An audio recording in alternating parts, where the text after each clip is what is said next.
Jennifer sat at one end of the kitchen table, I sat at the other end, and Bill sat to my left.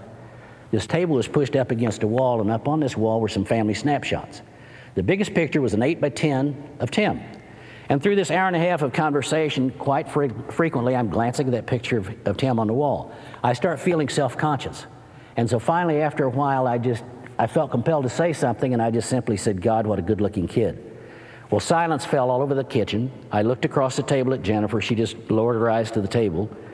Bill had told me while we were in his garden that all of his adult life, and he couldn't cry. He asked me if I could cry, and I said, "Yes, I can, and quite easily."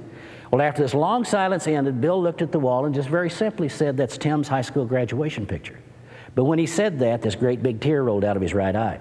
And I could see at that moment, this man could cry for his son. And I think what was going on in Bill McVeigh's mind that day was this.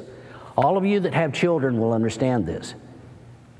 You're going to love your children more the more they need you. That's just the way God made moms and dads. And I think that Bill recognized that Tim needed him desperately, yet there wasn't anything that he could do for him.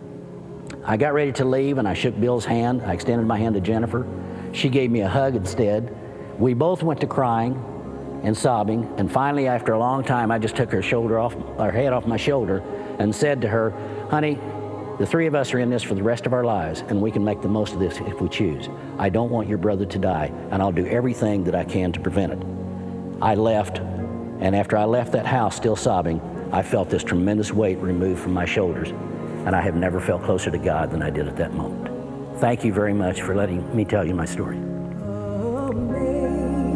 Amazing grace, how sweet the sound that saved a wretch like me. I once was lost, but now am found. Was blind, but now I see. 'Twas grace that taught my heart to feel, and grace my fears relieved. Her precious fear, that grace appeared the hour I first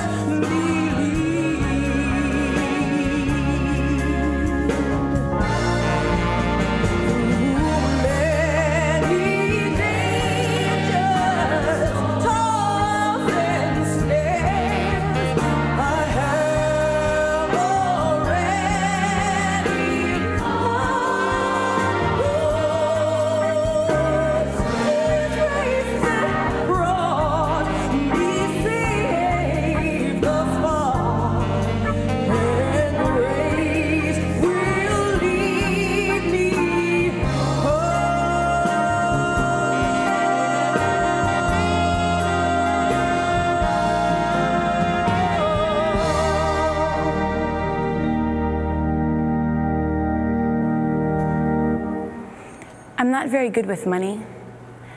It seems to disappear from my pockets as fast as it goes in. I'll go out to buy a newspaper and come back $10 poorer. And because I'm in that post-university pre-real job limbo, $10 isn't peanuts. Let me explain to you where all my money goes. The other night I was downtown waiting for my bus, and a young man approached me. "Thank you for not dismissing me right off," he said. He'd barely give me the time to look at him, much less spurn him. I've been doing this for 4 days now, and you wouldn't believe the responses from some people. Now, by doing this, he meant panhandling, the light at the end of the tunnel, and the food on the plate for many young people in Vancouver and elsewhere. Sometimes they ask simply for money, and other times they give me their life story. And I was about to get a life story. With animated gestures and pregnant pauses, the young man related his story as if performing a monologue. I knew, however, long before he finished, how his tale would end. He wasn't from Vancouver.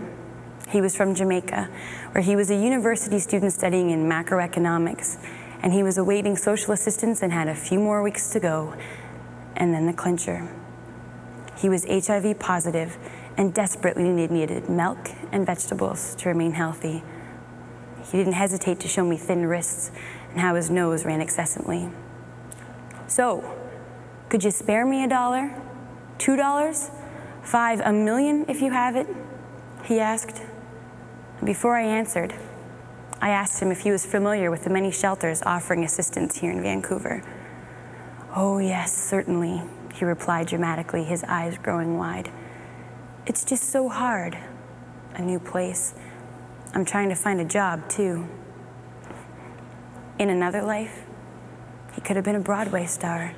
His speech had captivated me, his words effective and carefully delivered. "So, could you spare something, please?" he asked again.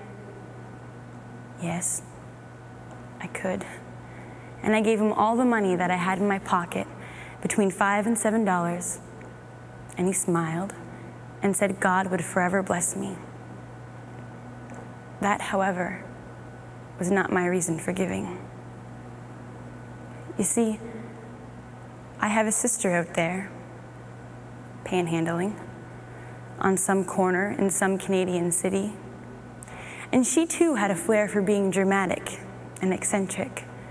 And when she was younger, we all thought that with her beauty and charm, she was destined to end up an actress. In her early 20s, however, she was diagnosed with schizophrenia. And since then, her life has spiraled downward very fast. We're not even sure of her whereabouts, and she refuses to have contact with us, her family. A couple of years ago, when she was living destitute in the area around Vancouver's Main Street and Hastings Avenue, I used to watch from a distance as she asked for money. I couldn't understand how she readily accepted a stranger's quarter, but refused help from her own family. We later learned this type of behavior was common with some schizophrenics. Now, contrary to what she tells people, my sister grew up in a good home. And she had all the right opportunities and all the genetic bad luck. I mean, she's as much to blame for schizophrenia as she is, say, for her freckles or her big feet. And she survives whatever way she can, and most of the time, that way is panhandling. There are many like her on Canada's streets. Too many. Now, I give to panhandlers. I chat with them, talk to them about the city's soup kitchens. I treat them the way that I hope people treat my sister. And I watch them walk away with a little more money in their hand and their step a little lighter. And when someone comes up and asks me for money, I cannot. I will not refuse.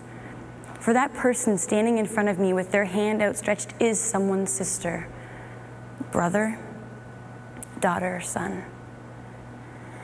And before he departed, I told the young man about my sister, and he looked at me with compassion and he briefly touched my arm. "Bless your heart," he said, "and bless your sister's heart too. I'll be sure to keep an eye out for her, help her if I can." He didn't even know her name. And I watched as he headed gracefully down Robson Street with his fistful of change. What had been a good score for him was just routine for me. Another night of returning home with empty pockets and an even emptier feeling inside.